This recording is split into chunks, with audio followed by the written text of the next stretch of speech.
Welcome to Bridge Atlantic's interviews, where we get to know the people behind and in front of the creative industries.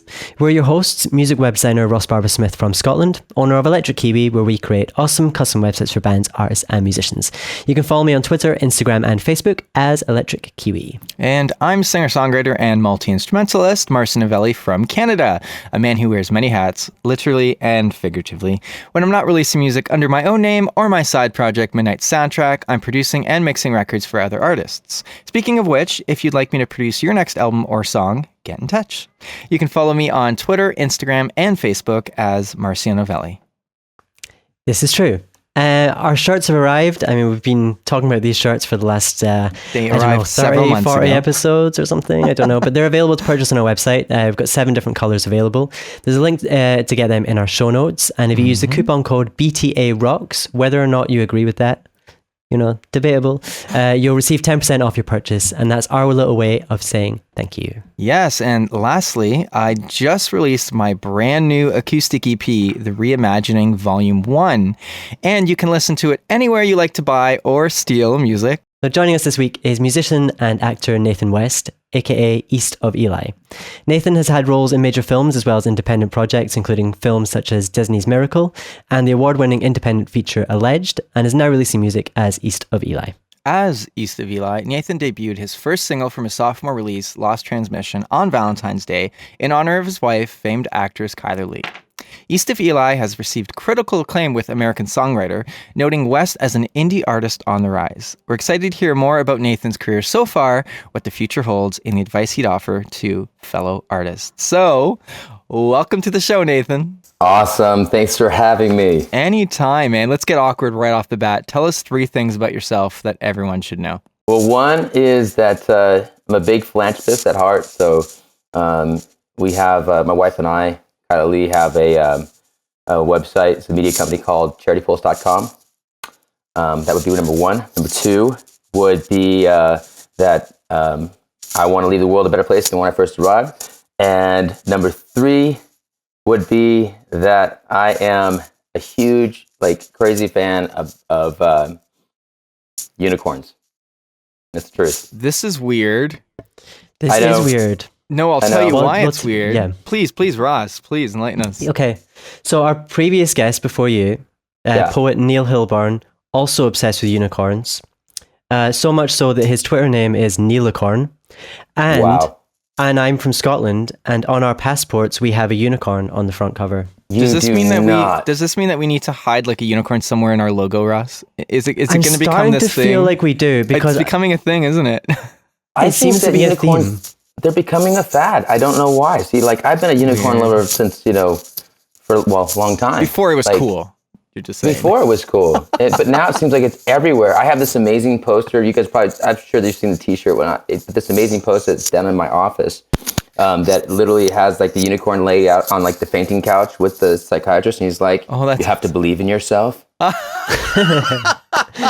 It's amazing. So Nathan, as someone who's had quite a varied range of experiences in the entertainment industry, I'm thinking back from your acting days. So how has your work as an actor helped you as a musician now?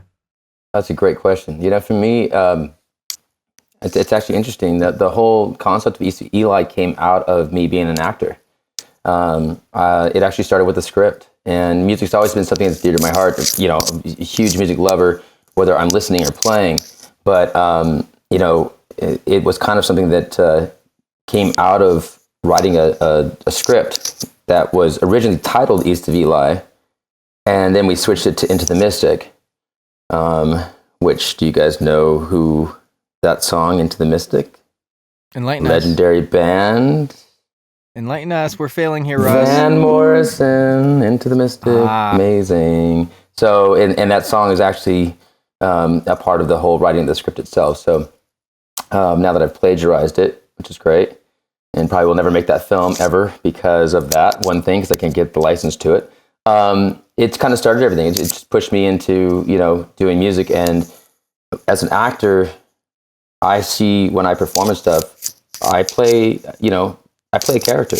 I mean, I totally, why not, everything I write about, it's true and heartfelt and those things, but it's the biggest thing for me is to be able to kind of transport myself and take myself to that place. And so I created this character, Eli, and, it's East of Eli, but I see Eli as like the better part of who I am, like who I want to become, Right. Is that why So, you decided not to go with your birth given name?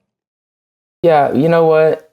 It's really funny because like so many people in this business, their names are changed. It's actually a song on Right. Lost Transmission LP that is called Tinseltown. It's all about my journey as a actor, like when I first got started.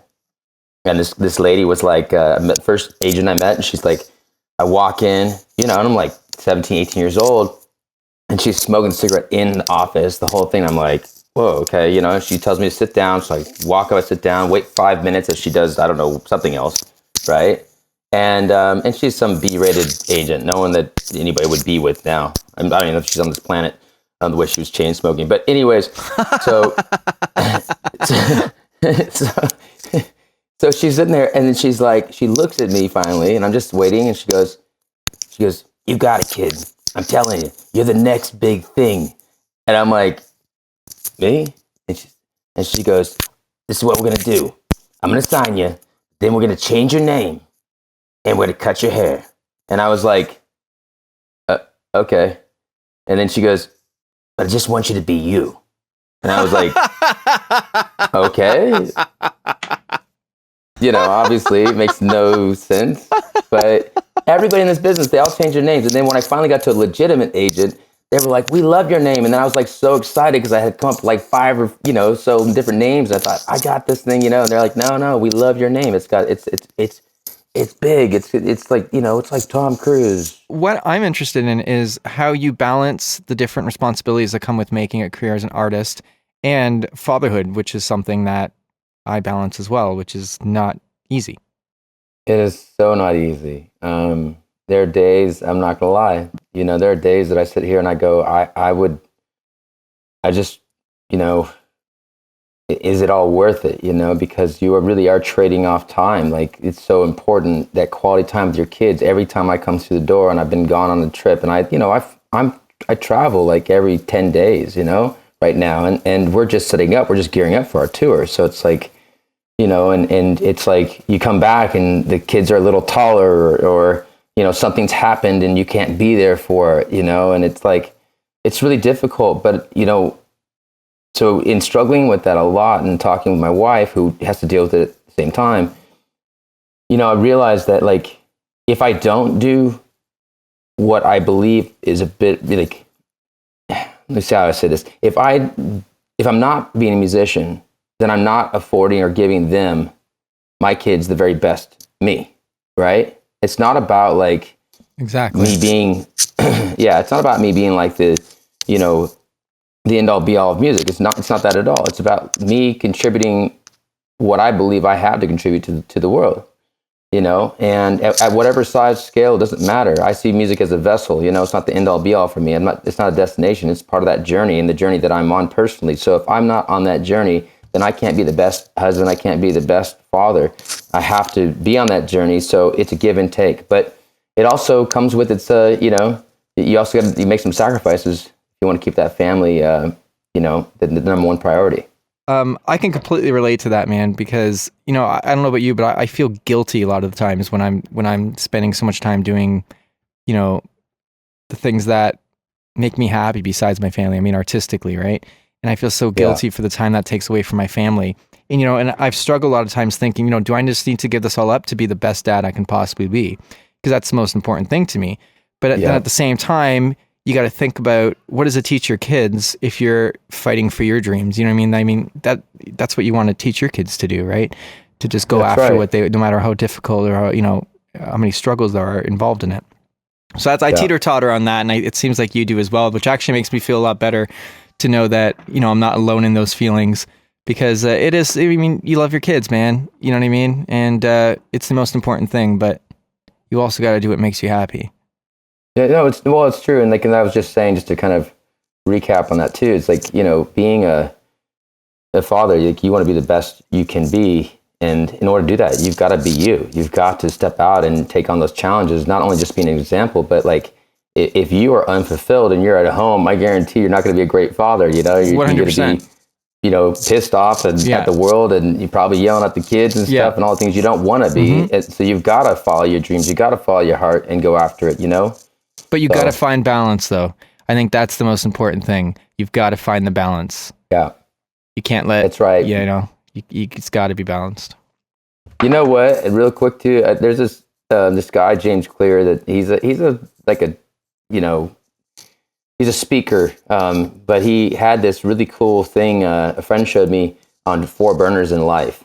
And he was like, imagine a stovetop, and you got 4 burners. You got health, and you got business, you got career, and I think it was family, like family, friends. And he's like, you can't have them all turned up all at the same time, and then that's that whole idea of balance. He's like, but the whole idea of balance, what you have to realize is you can't expect to find a balance. If you want to do all 4 and balance it, you're never going to achieve your full potential. But if you want to do something really, big, then, let's say in the career side, then you're going to have to turn down the burners on all of the other 3. And so really what he came down to saying, like, look, the only solution he could offer is maybe it's about, to each his own, but maybe it's about seasons. It's like, you turn up the career one for this long, and then this one has to kind of get turned down, and it's quality over quantity, which is something my wife and I say all the time when it comes to our families. Right now it's about quality time as opposed to quantity, but we'll get to the point where we, have a couple months off or whatever, and we can really just all be a family and be together, Yeah, it's the 4 burners theory. My wife mentioned this to me before. One is family, the other one's friends, the other one is health, and then the 4th one is work. It's finding a balance between all of them. Like you said, you can turn one up higher at certain points, but at the end of the day, if they all haven't had even heat, basically, then you're going to be unfulfilled. You're going to feel overly stressed or guilty or something. And I completely agree with you on the quality time with family. I mean, you can spend an entire day with them and really not do anything. Everyone's on their own devices or whatever. Or you can spend a good hour or 2 and just be such a family. I know it sounds little, but it's just an example. Your new album is out very soon. Yes. Can you tell us a little bit about what we can expect from it? Yeah, well, bringing it back to family, because it all comes down to that. It's all inspired by that. The album itself, the sound has completely changed. It was definitely coming from the singer-songwriter side of things with a little bit of that folk music in there. And then we just added electronic to it, which was really interesting. I spent the last year in the studio, actually multiple studios, one over there at Universal Studios. And then we started there for writing and everything. And then we came up to Vancouver here and went into the Warehouse Studios, which if you've never been, you must go. That's Bryan Adams, obviously the performer, the musician. Of course. It's his studio. It's absolutely insane and incredible. So we started recording there. And then we flew down, totally toured the West Coast, because we flew all the way down deep into Mexico, into a place called, about 3 hours south of Mexico City. And I want to say it's called Huitepec. Okay. But you can look up the studio, it's insane. It's all inclusive. It's on the Architectural Digest top 100 new builds in the world. And it's called Soga Studios. It's incredible. They have the most amazing gear. Everyone there's, brilliant in what they do. And we kind of finished recording the album down there. It's really kind of influenced the music in a lot of ways. And now we kind of, people ask me, well, what's the genre? And I'm like, I guess it's kind of an electronic folk pop. I was just going to say, and you literally took the words out of my mouth. Yeah, which it's so funny. I just want to interject. Don't get turned off by the electronic. Anyone listening to this right now, it's not what you think. It's because sometimes electronic is synonymous with void of emotion. That was one of the parts that turned me on, because I like it when people mix electronic stuff with the more kind of traditional acoustic instrumentation and stuff. And when I know when Marcio and I were listening to your tracks, I think it was a week ago, Marcio was like, "Yeah, come on." Yeah, I loved it. What's coming up? And I was like, yeah. But what I mean by that, so what I mean by that though is it's electronic is often synonymous with void of emotion and just very rhythmic, and that's it. But what I mean is I would almost put folk pop first electronic. I know it doesn't sound as good, but it's like I would consider like these songs are definitely you singing with like an acoustic guitar, that kind of vibe, but then you've spiced it up and made it really cool. You know what I mean? Yeah, So well, and I appreciate you guys saying that. It is. I mean, every song I wanted to make sure, because we have a lot of fans that really enjoy the singer-songwriter side. I think even it's fun. My mom, just like last week, she's like listening to music. She goes, "I really love this music." She goes, "I like your old stuff." And so everyone says it's like, I know. So I'm like, thanks, Mom. Even our own mom. But I get it. And so, for me, when we were doing it, I wanted to make sure that we had every song could be broken back down just to an acoustic guitar, which is what's kind of amazing about it, as they can be, I love that you said that. I always say, as a songwriter myself, if you can take the song, strip it down to just a vocal and a single instrument, and it's still good, you've got yourself a great song. And if you have to add all these other things to make it good, there are different genres. I think you're not going to have like a great song with a dance song stripping it down. But then again, if there's a great melody and you can just play those 3-4 chords. Walk Off the Earth, right? Right? Is that it? Walk Off the Earth? Walk Off the Earth? They did the whole thing with all the guitar and stuff. Oh, yeah. There's like 6 of them. Oh, yeah. But I mean, that's what I always say. If you can strip it right down and you've got a great song still, and it's still listenable and enjoyable, you got a great song. But I want to jump into something funny. You ready for 20 questions? Yeah. Hell yeah, let's do this. I already know the answer to this, but coffee or tea? Tea. Bam. Meat or veggies? Oh, veggies. Twitter or Facebook? Oh, Twitter. Hockey or football? What kind of football? Like American football. I was going to say the normal kind, but but we call football soccer. Let's go American football. Okay, how about basketball? Fine. Sure. Studio or stage? Stage. Marvel or DC? I can't say Marvel. I have to say DC. So my wife's on Supergirl. But if you didn't have to, I told him not going to get in trouble. DC. Education or experience? Experience all day long. Vancouver or Los Angeles? Vancouver. Acting or music? Music. Talent or attitude? Talent. Rhythm or melody? Melody. Batman or Superman? Batman, of course. Indie or major? Indie. Now, I know you were in both of these shows, so this may be a tough one. But Grey's Anatomy or ER? ER. Just elaborate quickly on that. Why? Oh, just you know what? I guess maybe the storyline for me, like what I was, my storyline on ER was much more in depth and stuff. It was a sweeps episode, and got to work with a bunch of people, like George Clooney and everything like that. So. Just George Clooney. So humble about it. Just George. Just ring him every once in a while. Never. Georgie, baby. Brother, baby. Canada or Scotland? Oh, that's now that's messed up. Really? Because you're both like, I know you have new knowledge about Scotland now. Now that you know that we've got the whole unicorn thing. I think okay, look, I love Canada, but I'd have to go explore Scotland because I'm a bit of a vagabond at heart. And now that I know you have a unicorn in your passport, I have to get one of those. So now that's like on my bucket list. Now, this is one of the questions I'm always most interested in finding out the answer to. So, Michael Jackson or Michael Bolton? Wow, I have to go with Michael Jackson. Yeah, well, for sure. Yeah. I mean, Michael Bolton is this close to being on the show, though. This close to being on the show. But here's the thing: like Michael Bolton's amazing. I mean, you can't take that away. But Michael Jackson, when it comes to, I just think he got a bad rap. I think. Look, you look through what he went through, and then the performer that he was, what he could do to turn it on when he was on stage. Isn't just. I mean, I don't know. There's really anybody else like him. I know there's a lot of great performers. And each his own in their own genre of music. But Michael Jackson's like, for as many problems as he had to face in his life, and then you get on that stage, those lights would go on, the way he could perform and what he could do. I mean, it's just insane. I think it's like he really did he wore his heart on his sleeve, and gave everything he had on that stage. Celine Dion or Marilyn Manson? Marilyn Manson. I've met him. No kidding. Funny guy. Yeah. Oh yeah. Yep. When did you meet him? Well, when way back in the day, when my wife did Not Another Teen Movie. So I did a bit part in there with her and stuff, but they did a music video. And which music video? Tainted Love, dude.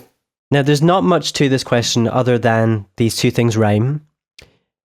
Whale or kale?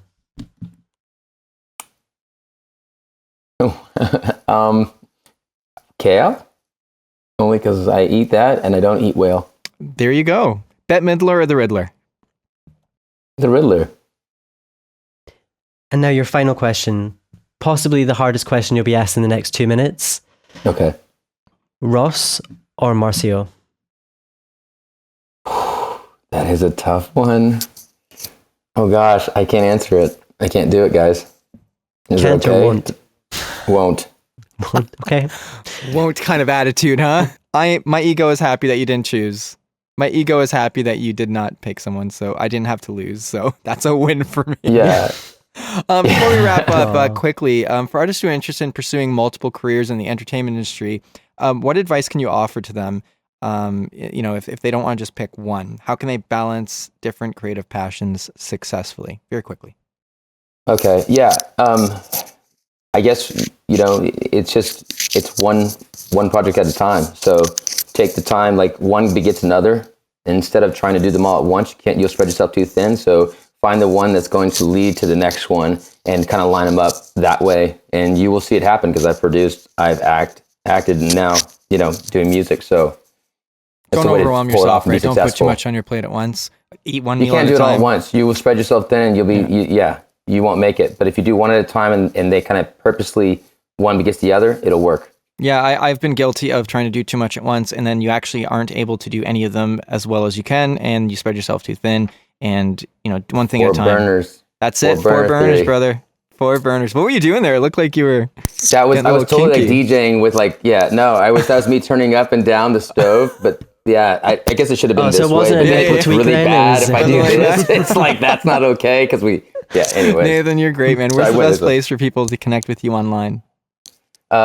Like Twitter at East of Eli, or eastofeli.com. You see what we got going on there as far as shows coming up and everything. And of course, Instagram, which is at East of Eli.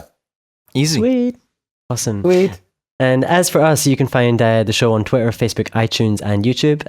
Visit our website and pick up one of our shirts while you're there. Just search Bridge the Atlantic. And you'll find us. Yeah, and as I mentioned in the intro, I've got a brand new acoustic EP out. You can go get it now. You can also be a part of my upcoming second full-length solo album. Just go to my website, marcionovelli.com. Apparently my throat is dry and I can't speak. Make sure to follow me on Twitter, Facebook, Instagram. It's all just my name, Marcio Novelli. Say hi. Wave. I don't know. Whatever you want to do. I want to chat. Saying hi generally works better on social media. Waving doesn't really come across. Unless it's emoticon. Yeah, true. And I'm working on websites for various arts at the moment. You can check out my work and my blog at electrickiwi.co.uk. You'll find me on Twitter and Instagram as Electric Kiwi, and on Facebook, Electric Kiwi Design. I mean, forgive the sore throat. I am just getting over strep throat. So, This episode was brought to you by 30 Roses, a virtual assistant and consultant to musicians and other creatives, as well as Chris Keaton, Joe Centenary, Buck Naked Soap Company, and Social Surge. All links are in the show notes, so please check them out because they keep this show alive. Oh, yeah, they do. And if you'd like to sponsor the show, visit patreon.com/bridgetheatlantic. We've got a bunch of new perks available there. You can support for as little as $1 per episode.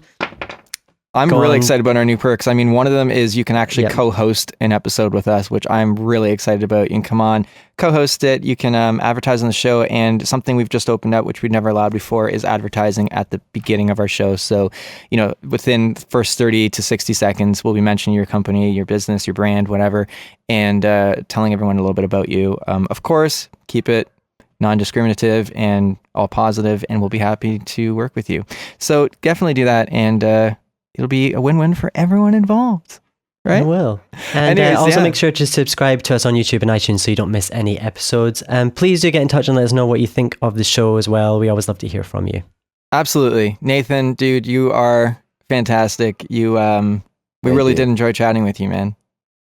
Yeah, well, likewise. It's a lot of fun. Come back sometime. Thanks for having me on the show. I appreciate it. Thanks for coming. Anytime. When you're out in Vancouver, let me know, because I definitely we can totally go out. I would love that. Well, yeah, be great. And anytime I see a unicorn, I'm going to think of you. Yes, and I'm so serious. I'm gonna figure out how to get that passport. I'm just like, not yours. I'll get my own. Yeah, not mine. Yes, but I'm totally gonna do it.